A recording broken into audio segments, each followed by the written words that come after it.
Welcome back, everyone, to another 8-part series. A man walks up to the Buddha and says, "Dear Venerable, how do I become enlightened? How do I gain enlightenment? How do I become like you?" And the Buddha says, "You have to follow the Eightfold Noble Path." The Eightfold Noble Path is the way to enlightenment. It is the path to enlightenment. And in this video series, I'm going to share with you what those 8 parts of this path are and how you can follow along and ultimately gain realization. This is the first part of the Eightfold Noble Path, which is right view.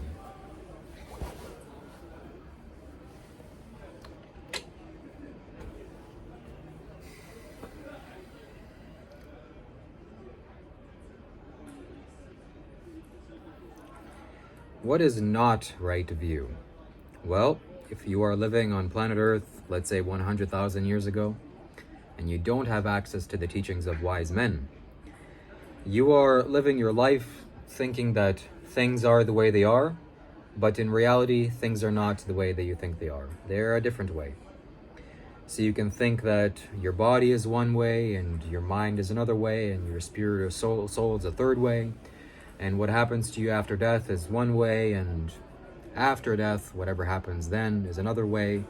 And maybe there is a rebirth, maybe there's no rebirth, maybe there is consequences to your actions, maybe there aren't, and you have various beliefs, but you don't know what actually is. Right view is like having a wise, enlightened master come up to you and present you with a map of the world, or a map of the universe. And in this map, you can see exactly how things are. At the very least, you can have the right beliefs.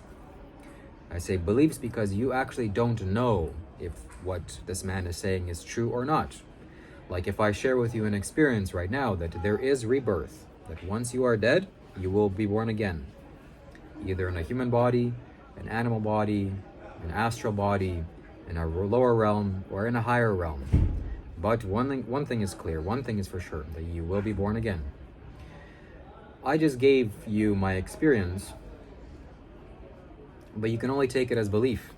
You cannot see it as true. You don't have experience. You have not seen this as a reality for yourself.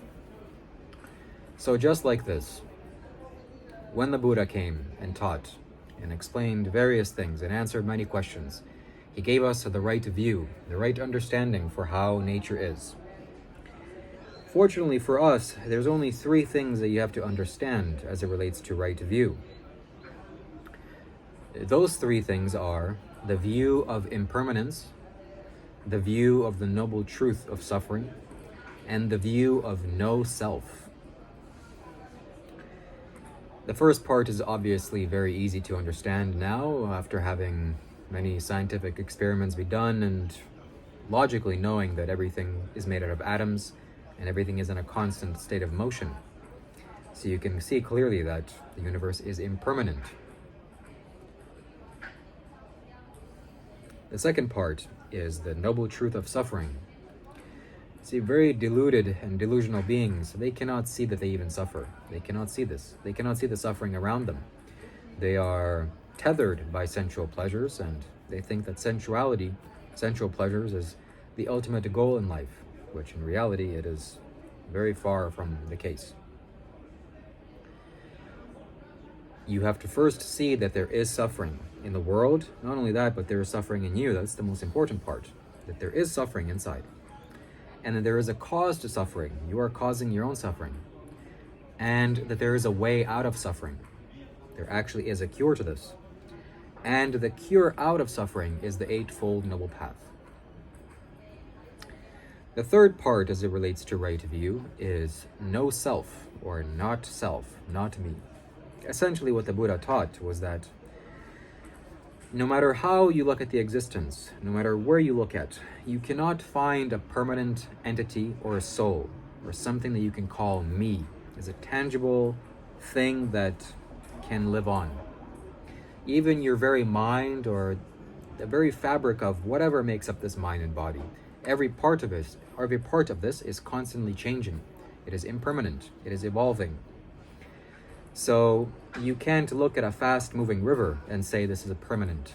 It's not. Every drop of that river is in constant motion and it's changing. So just like that, you are. So this is right view, having the right perspective and understanding of life. Only when you have the right perspective and understanding of life can you go out into the world and perform actions that are right, that won't get you into trouble. If I told you the rules of a game that you're about to play and you exactly knew every single rule there is, your chances of making mistakes would be much less than if you were to jump into that game without knowing any of the rules. Unfortunately, that's how many people live. They live life not knowing the rules, not realizing that actions have consequences and there is life after death, there is rebirth, and they get mired into this existence, and unfortunately at death they are reborn in an unfavorable destination. The Buddha also mentioned that right view consists of knowing these subtleties of how you die, what happens after you die, the right understanding of non-physical beings, other life forms apart from human beings, and how rebirth happens, and various other nuanced things like that, mystical things like that. So that is right view. This is for you to first know, intellectually understand all of these things, the truth of impermanence, the truth of suffering, and the truth of no self. And for you to sit down with your eyes closed, meditate, and investigate this for yourself. Only then will you know what right view is. Only then will you see nature clearly the way it is. That's it. Thank you very much for watching. Stay tuned for the following video where I talk about right intention, along with all of the other 8 parts of the Eightfold Noble Path. See you in the next video.